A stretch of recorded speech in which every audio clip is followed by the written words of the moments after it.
মোহতারাম, আপনি তো যুক্ত হয়েছেন, আলহামদুলিল্লাহ আপনাকে পেয়েছি। তো আমরা বেয়াদবি মাফ করবেন, আমরা আপনার একটু পড়াশোনা কিভাবে কোথায় করলেন কি এটা একটু জানার খুব ইচ্ছে। আপনি যদি আপনার মতো করে বলতেন, মনে কিছু না। না না না, ঠিক আছে, জাযাকুমুল্লাহ খাইর। এটা আপনি বরং প্রাসঙ্গিক প্রশ্নই করেছেন, কারণ আমাদের অনেক ভাইদের জানার বিষয়, জানার দরকারও আছে। আমার জন্মস্থান হলো লক্ষ্মীপুর জেলায়। আমরা জনাব আলা সাহেব রহিমাহুল্লাহর নাম হয়তো শুনে থাকবো, ওনার বাড়ির পাশেই আমাদের বাড়ি। এবং লক্ষ্মীপুরের বটতলী মাদ্রাসা, খুব নামকরা ঐতিহ্যবাহী মাদ্রাসা, বটতলী মাদ্রাসা হয়ে আমরা বাড়িতে যেতে হয়। লক্ষ্মীপুরের বশিকপুর গ্রাম, ওলামা একরামের গ্রাম বলা হয়। এবং এক বাড়িতেই, আমাদের পুরাতন বাড়িতে উমেদপুর বাড়ি বলে, সেখানে বলা হয়ে থাকে যে দারুল উলুম দেওবন্দ থেকে পড়ুয়া অনেক আলেম একই বাড়িতে ছিলেন। এবং সংখ্যাটা আমার মনে হয় একটু অত্যুক্তি হয়, কিন্তু কবরস্থানে গেলে যখন সব মাওলানা লেখা দেখি, যাদের মৃত্যু আমার জন্মের আগেও হয়ে গেছে, তো তখন বুঝতে পারি যে আসলেই অনেক ওলামা একরাম এখানে ছিলেন, যদিও সে ঐতিহ্য এখন একেবারে শূন্যের কোঠায়। তো লক্ষ্মীপুরে আমার জন্ম। এরপরে মাদ্রাসার পড়াশোনা বা দিনী পড়াশোনা প্রথমে তো মা বাবার হাতেই শুরু, বাসায় এসে আমার মায়ের হাতে শুরু, আমার চাচার হাতে শুরু। এরপরে গ্রামে আমাদের স্কুলে ক্লাস 3 পর্যন্ত আমার যতটুকু মনে পড়ে আমি পড়েছি। এরপরে আমার বাবা আমাকে মাইজদি, অর্থাৎ নোয়াখালী জেলার যারা আছেন তারা জানেন, নোয়াখালীর জেলা শহর মাইজদি, এই মাইজদির অদূরে বোধহয় হরিনারায়ণপুর একটা গ্রাম, সেখানে দানামিয়ার মাদ্রাসা নামে একটা মাদ্রাসায় আমাকে ভর্তি করান। দানামিয়ান হোটেল নামে একটা নামকরা হোটেল, যারা নোয়াখালীর আছেন তারা জানেন। এই হোটেলের মালিক ওই মাদ্রাসা করেছেন মূলত। তো সেখানে নুরানির পড়াশোনাগুলো আমি শুরু করি, একেবারে নুরানি আলিম বাতাসা থেকে নুরানির প্রাথমিক 1, 2, 3 জামাত, কওমি মাদ্রাসা ছিল এটা। কওমি মাদ্রাসা, জি। সেখান থেকে আমি চন্দ্রগঞ্জ, লক্ষ্মীপুরের চন্দ্রগঞ্জের বোয়ালিয়া মাদ্রাসায় পড়ি, বোধহয় উর্দু খানা শুধুমাত্র। এরপরে আমি চলে যাই হাতিয়াতে। হাতিয়া হুজুর রাহিমাহুল্লাহর কাছে নাহবে মীর আমি সরাসরি হুজুরের কাছে পড়ি, মিজান আমি ওনার কাছে পড়ি। এবং হাতিয়া হুজুর রাহিমাহুল্লাহ আমাকে, আমার নামটা, মজার বিষয়, আমার নামটা রেখেছেন হাতিয়া হুজুর রাহিমাহুল্লাহ। আমার নাম ছিল ভিন্ন, নাম ছিল আহমদ হোসেন। তো হুজুরের কাছে যখন আমাকে নেওয়া হলো, আমি অনেক ছোট ছিলাম, মনে পড়ে এখনো। তো হাতিয়া হুজুর রাহিমাহুল্লাহ যেহেতু মুফতি ফজলুল্লাহ রাহিমাহুল্লাহর হাতে বানানো শাগরেদ ছিলেন, চিনেন, তো তিনি আমাকে বললেন, আমাকে আমার যে ওস্তাদ নিয়ে গেছেন তাকে বললেন যে আহমদ হোসেন কেন? বললেন যে সমস্যা কি? বললেন যে নামের শেষে হাসান, হোসাইন, আলী এগুলো শিয়ারা চালু করছে। আমরা রাসূল করিম সাল্লাল্লাহু আলাইহি ওয়াসাল্লামের পরিবারকে প্রাণের চেয়ে বেশি ভালোবাসি, ঠিক আছে, কিন্তু নামের শেষে আবু বকর হয় না, নামের শেষে ওমর হয় না, হাসান হোসেন আলী শুধু হয় কেন? এটা শিয়াদের একটা চক্রান্ত। আমাদের এই দেশে নামগুলো তারা রেখেছে। আমরা এমনি শুধু হাসান রাখবো, এমনি শুধু হোসাইন রাখবো, এমনি শুধু আলী রাখবো, কিন্তু নাম রাখলেই সেখানে আলী, হাসান, হোসাইন, এটা একটা কমন ট্র্যাডিশনে পরিণত হয়ে গেছে। কেন? রাসূল আকরাম সাল্লাল্লাহু আলাইহি ওয়াসাল্লাম নামকেও তো এইভাবে রাখা হচ্ছে না, খলিফাতুল মুসলিমিন আবু বকর রাদিয়াল্লাহু তাআলার নামটা এইভাবে রাখা হচ্ছে না। যাই হোক, পরে উনি বললেন যে একটু চেঞ্জ করে দিই। তো আমরা বললাম ঠিক আছে, তো উনি নামটা রাখলেন। যাই হোক, এটা আমার হুজুর রাখলেন নামটা। জি জি, নামটা চেঞ্জ করে হুজুর রাখেন। এরপরে ওখানে নাহবে মীর এবং হেদায়েতুন নাহু পড়ি।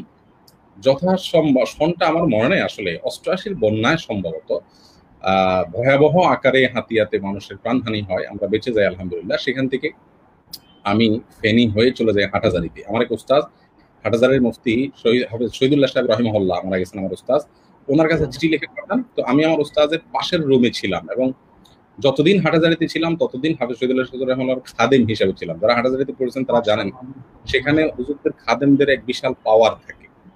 তো আমাদেরও সে পাওয়ার ছিল। আমি ছোট পিচি ছিলাম, কিন্তু সবাই জানতো যে হাফেজ শহীদুল্লাহ সাহেব হুজুরের খাদেম। অন্য ছাত্ররা খুব টাইট হয়ে থাকতো, জানে যে হুজুরদের খাদেমরা কোনো নোটিস করে দিলে অনেক সমস্যা হতে পারে। যাই হোক, সে মজার ইতিহাস। হাটহাজারী মাদ্রাসায় ছিলাম। সেখান থেকে যশোরের দরঠানা মাদ্রাসা জামিয়া আছে, সেখানে আসি। সেখানে এসে আমি পড়াশোনা করি, সরহবিকে আর পরীক্ষা দেবে ফাঁকে 10 নম্বর স্ট্যান্ড করি সেখান থেকে। তারপরে যা মেশকাতে ওই একই মাদ্রাসায় পড়ি, সেখানে 3 নম্বর স্ট্যান্ড করি। দাওরা ওখান থেকে পড়ি, সেখানে 2 নম্বর স্ট্যান্ড করি আলহামদুলিল্লাহ। আমরা মার্কাজুদ দাওয়ার মৌলানা আব্দুল মালিক সাহেব হাফিজাহুল্লাহর যে মাদ্রাসার জাকারিয়া আব্দুল্লাহ ভাই আছেন, আমরা অনেকে চিনি ওনাকে। আমরা হাটহাজারীতে একই রুমে ছিলাম, এবং হাফিজ শহীদুল্লাহ সাহেব রাহিমাহুল্লাহ খাদেম হিসাবে আমরা একই সঙ্গে ছিলাম পাশাপাশি। তিনি এক জামাত উপরে ছিলেন, এবং সেই সাথে আল্লাহ মাহমুদ শফি হাফিজাহুল্লাহর ছেলে আনাস মাদানী, আজকে যাকে আমরা খুব বেশি আলহামদুলিল্লাহ, তিনিও জাকারিয়া আব্দুল্লাহ ভাইদের সাথে ছিলেন, অর্থাৎ আমাদের এক জামাত উপরে ছিলেন, কিন্তু আমরা পাশাপাশি ছিলাম। এরপরে আমি চলে আসি তো যশোরে, সেখানে এসে দাওরা শেষ করি। দাওরা বস্তু জাকারিয়া আব্দুল্লাহ ভাইয়ের সাথে পরীক্ষা দেই। জাকারিয়া আব্দুল্লাহ ভাই নিয়মিত ফার্স্ট হয়ে থাকেন বিভাগে, কিন্তু ওই বছর তিনি অসুস্থ ছিলেন, যার কারণে তিনি 5 হয়ে গেলেন, 5 নম্বর, আমরা 2 নম্বর হই। এরপরে ইফতাপড়ি করলাম দারুল উলুমে। এ হলো মোটামুটি আমার পড়াশোনার জিন্দেগি, অর্থাৎ একেবারে শুরু থেকে শেষ পর্যন্ত কম আছে। আলহামদুলিল্লাহ। তো স্যার অনেক অজানা ইতিহাস আমরা জেনে ফেললাম। আর সবথেকে ভালো লাগাটা এখানে ছিল যে মুফতি ফয়জুল্লাহ রহমতুল্লাহ আলাইহির হাতে গড়া আমাদের হাতিয়ার হযরত, তিনি আপনার নামটা চেঞ্জ করে আহমদুল্লাহ রেখেছেন, আর সেই নামটাই আজকে অনেক বরকতপূর্ণ নাম। আলহামদুলিল্লাহ, আল্লাহ কবুল করেছেন। আসলে বড়দের সবকিছু আমাদের বোঝে না আসলেও তারা আমাদের জন্য অনেক কল্যাণকর অনেক কিছু করে থাকেন। আলহামদুলিল্লাহ, এটা খুব একটা ভালো ইতিহাস আমরা জেনেছি। শেখ, তারপর আপনি সম্ভবত বিদেশে গিয়েছিলেন। এখানে একটু বলি রাফি ভাই, সেটা হলো আজকাল ছাত্রদের সাথে ওস্তাদদের তো সেরকম কোনো অন্তরঙ্গ বা রুহানি যে সম্পর্ক দরকার সেটা কিন্তু আজকাল নাই। আমার খুব মনে পড়ে যে আমার জীবনে প্রথম মা বাবাকে রেখে ঈদ, আমি কিন্তু তখন বালেগ হই নাই, আমার পরিষ্কার মনে আছে আমি তখনও বালেগ হইনি, তার মানে তারিবুল বুলুগ, আমার হয়তো বয়স 12-13 এরকম ছুঁই ছুঁই। এই বয়সে মা বাবা রেখে হাতিয়ার মতো দ্বীপ, চারপাশে সমুদ্রের মতো আপনার ধুধু কোনো কিছু দেখা যায় না, এবং সি ট্রাক জাতীয় একটা বাহন তখন ছিল আপনার ফেরির মতো অনেকটা, এর বাইরে আর কিছু নাইও যাতায়াতের, এবং প্রাণ নিয়ে যেতে হতো। এরকম একটা অবস্থায় মা বাবাকে রেখে জীবনে প্রথম ঈদ আমি করি হাতিয়ার ওখানে হাতিয়া মাদ্রাসাতে। আমার মনে আছে যে উস্তাজের ভালোবাসা, উস্তাজের স্নেহ মমতা এই লেভেলের ছিল যে ঈদের সময় বাড়ি যাওয়ার কথা ভুলে গেছে এবং যাই নাই, ঈদ ওখানে কাটিয়েছি। আমি না, আমার সাথে এরকম শত শত ছেলে পেলে আমার মতো 12-13 বছর বয়সে, সেই যুগের, এখনকার যুগের বাচ্চা হলো ভিন্ন কথা, অনেক সাহসী হয় এখনকার ছেলে পেলেরা, তখন মা বাপকে রেখে এখানে থেকে গেছি, এবং উস্তাজের স্নেহ ভালোবাসা যে কি জিনিস সেটা এখনো খুব কাজ করে। জি, জাযাকুমুল্লাহ খাইর। আমার মনে হয় আমাদের ছাত্র বন্ধু যারা আছে তাদের উচিত হবে বিশেষ করে উস্তাজদের সাথে রুহানি একটা সম্পর্ক যেন তাদের থাকে, সেই দিকটাকে খুব বেশি খেয়াল। আমি আমি আমি যদি আপনার সাথে একটু যুক্ত করি, যেমন আমাদের দেখলে অনেকে মনে করে আমরা মনে হয় এভাবেই পড়াশোনা করে মানুষ হয়ে গিয়েছি বা এটুক পর্যন্ত এসেছি, এরকম না। আমার মনে আছে হুজুরের কাপড় ধোয়া, বাজার করা থেকে নিয়ে হিফজখানার কথা বলছি, তারপর সেগুলোকে আয়রন করে দিয়ে রেডি করে দিয়ে, তখন বুঝতামই না। আপনি যে কথাটা বলেছেন ঠিক, হয়তো বা 10-11 বছর ছিল, তো আমাদের এই অবস্থায় আমরা এতটুকু খেদমত করেছি। আর এখনকার ছাত্ররা, আপনি যেটা বলছেন আসলে সাহস বেশি, এই সাহসটা তাদেরকে অনেক জায়গায় দেখা গিয়েছে যে বেয়াদবি পরিণত করছে, যে কারণে ইলমের ফায়দাটা নেওয়া হচ্ছে না। সো এটা উচিত না। অবশ্যই অবশ্যই উস্তাদের খেদমত করা, উস্তাদের সেবা করা। যদি আপনি এ ব্যাপারে কিছু বলতেন ছাত্রদের জন্য। আমি আরেকটু যোগ করি একটু। আমি যখন হাটাজারিতে পড়ি, হাফেজ শহীদুল্লাহ শাহজুর রাহিমাহুল্লাহ, আমার মনে আছে ওনার ভিতরে আমি রাসূল করিম সাল্লাল্লাহু আলাইহি ওয়াসাল্লামের একটা সিফত দেখতে পেতাম, সেটা হলো আজান হয়ে গেলে হুজুর কাউকে আর চিনতেন না।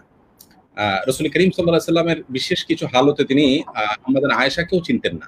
আমরা জানি হাদিসে রয়েছে যে জিজ্ঞাসা করছেন কে, বলেন আয়েশা, বলেন আয়েশা কে, বলে বিনতু আবি বকর, বলে আবু বকর কে, বলে ইবনু আবি কুহাফা।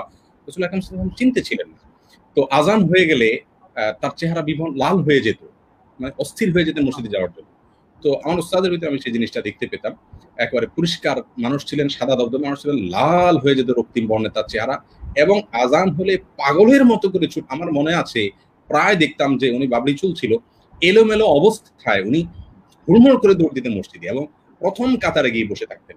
যদিও আজ আমরা যারা ছাত্রদের কথা যে বলছি, সে সাথে আমরা যারা উস্তাজ রয়েছি আমাদেরও ত্রুটির জায়গা রয়েছে, আমরা কিন্তু ছাত্রদের জন্য কাঁদি না। আমার মনে আছে নফহাতুল আরব কিতাব যথাসম্ভব হাফেজ শহীদুল্লাহ শাহজুরের কাছে পড়েছি আমি। তো ওইটার পরীক্ষা তিনি আমার নিচ্ছেন মৌখিক হেদায়া ক্লাসের ভেতরে। তো আমি কিচ্ছু পারতেছিলাম না, একটা প্রশ্নের উত্তর পারছিলাম না, আমি হুজুর যেটাই ধরেন আমি পারছিলাম না।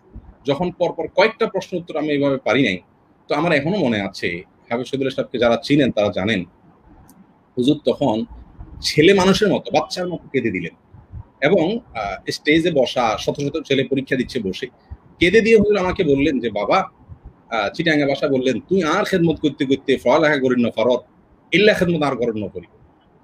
খুব রাগ হয়ে গেল, নিজেকে অপরাধী মনে করলেন যে এই ছেলেটা আমার খেদমত করতে করতে। আমি মনে আছে এক বালতি করে কাপড় সপ্তাহে 2 দিন 3 দিন ধুইতাম, রান্না বাড়া বলতে ডিম টিম ভাজি করতাম, বাসার কাজগুলো করতাম, সমস্ত কাজগুলো করতাম।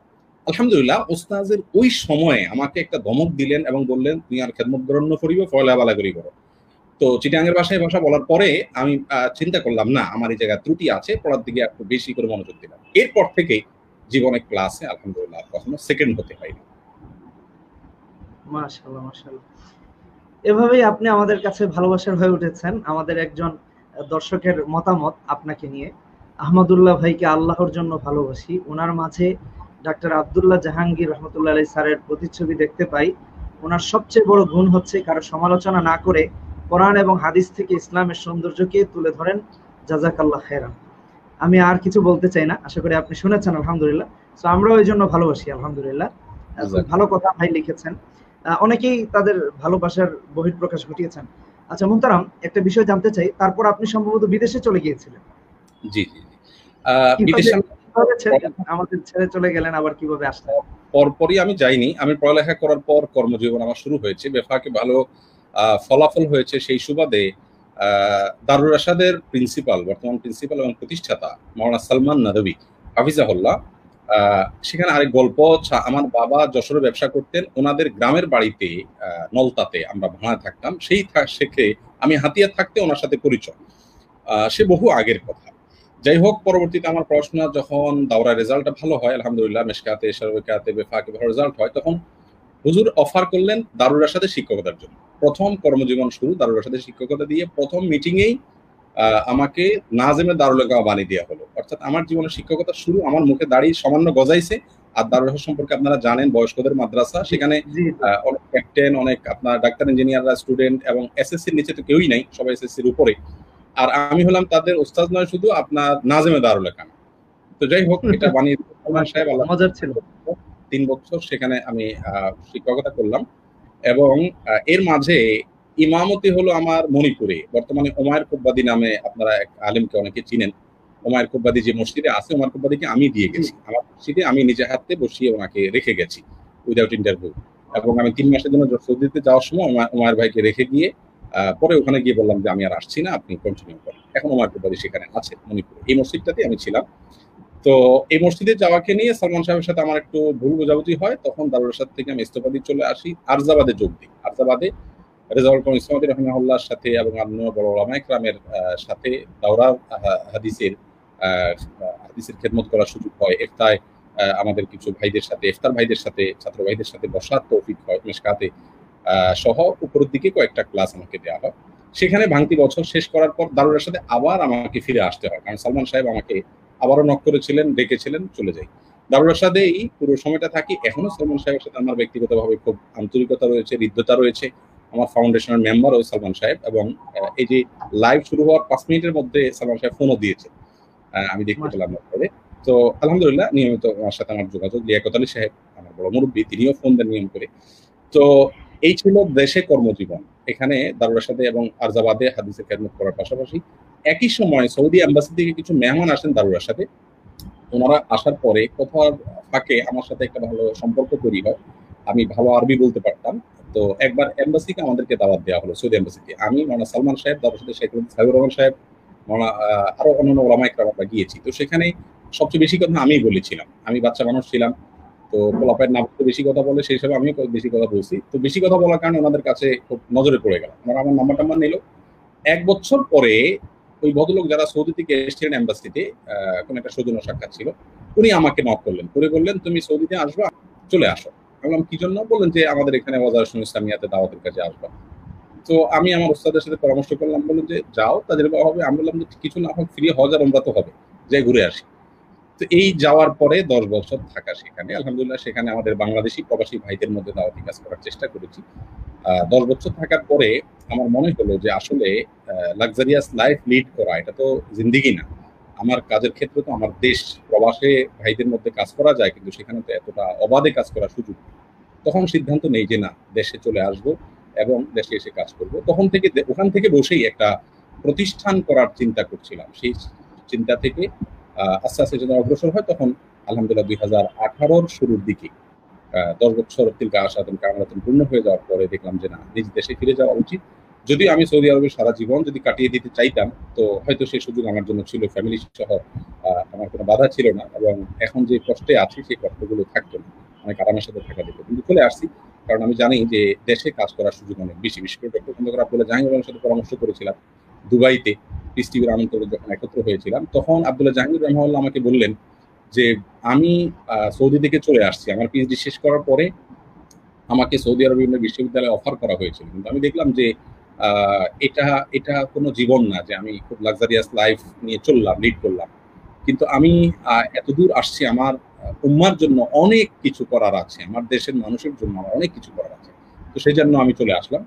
তো আমি খুব অনুপ্রাণিত হলাম আব্দুল্লাহ জাহাঙ্গীর সাহেবের এই কথা থেকে। মূলত ওনার ওই কথা থেকে আমি মানসিকভাবে সিদ্ধান্ত নেই যে না, তাহলে আমি দেশে ফিরে যাব, দাওয়াতি কাজ করব, ইসলামের জন্য কিছু করার চেষ্টা করব।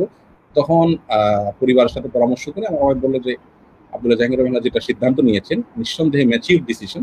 বিদেশে উন্নত জীবন যাপন করা এটা কোনো আলেমের জীবনের টার্গেট হতে পারে না। এখানেও কাজ করা যায়, কিন্তু দেশে কাজের পরিধি আরো অনেক ব্যাপক। তো সেই জায়গা থেকে দেশে ফিরে আসা। আলহামদুলিল্লাহ, আমরা আপনার অনেক কথা শুনছিলাম, যেগুলো হয়তোবা আজকে আপনাকে না পেলে হয়তোবা জানা হতো কিনা জানি না, বাট আলহামদুলিল্লাহ জেনে ফেলেছি, এই জন্য অনেক অনেক কৃতজ্ঞ আল্লাহর কাছে এবং আপনার কাছে।